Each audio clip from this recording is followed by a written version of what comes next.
రైతు రుణమాఫీ 50% మందికి కూడా రాకాలేదని జాగృతి అధ్యక్షురాలు కవిత ఆరోపించారు.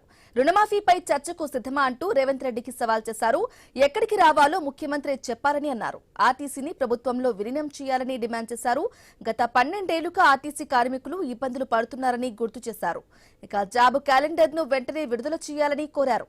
కేంద్ర ప్రభుత్వం తీసుకున్న లేబర్ కోడ్లపై సీఎం ఎందుకు మాట్లాడలేదని కవిత ప్రశ్నించారు.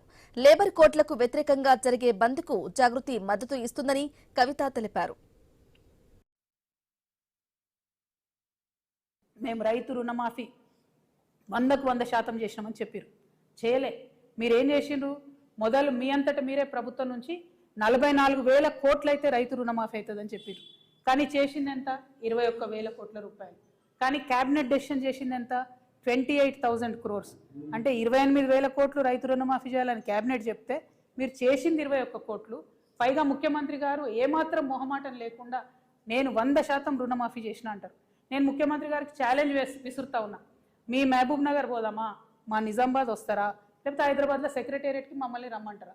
జాగృతి వల్ల వస్తాం. రుణమాఫీ కానీ రైతులందరినీ తీసుకొని వస్తాం. ఖచ్చితంగా మీరు 50% మంది రైతులకు రుణమాఫీ చేయలేదు. ప్రతి జిల్లాలో ప్రతి చోట ఎక్కడికి పోయినా రైతులు బాధపడతా ఉన్నారు. నిజంగా మీకు చిత్తశుద్ధి ఉంటే ఆ ఏదైతే మిగతా 50% మందికి రుణమాఫీ కాలేదో ఈ బడ్జెట్లో పెట్టి రుణమాఫీ చేయండి. ఎగ్గొట్టకండి దయచేసి రైతులకు. రైతన్నలు ఇబ్బందిలో ఉన్నారు. ఇప్పటికే మీరు యూరియా కూడా ఇవ్వలేని పరిస్థితులలో, మేనేజ్ చేయలేని పరిస్థితుల్లో రైతులు ఇబ్బంది పెడుతున్నారు. ఇది కరెక్ట్ కాదు. ముఖ్యమంత్రి గారు నిజాలు చెప్పండి ఇప్పటికన్నా అని చెప్పి మేము వారికి హెచ్చరిక చేస్తూ ఉన్నాం.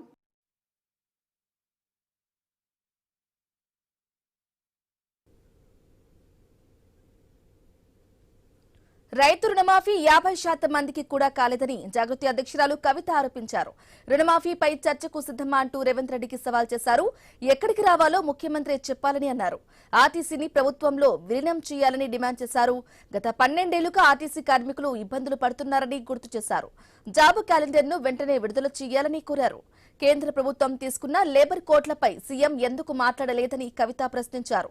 లేబర్ కోడ్లకు వ్యతిరేకంగా జరిగే బంద్కు జాగృతి మద్దతు ఇస్తుందని కవిత తెలిపారు.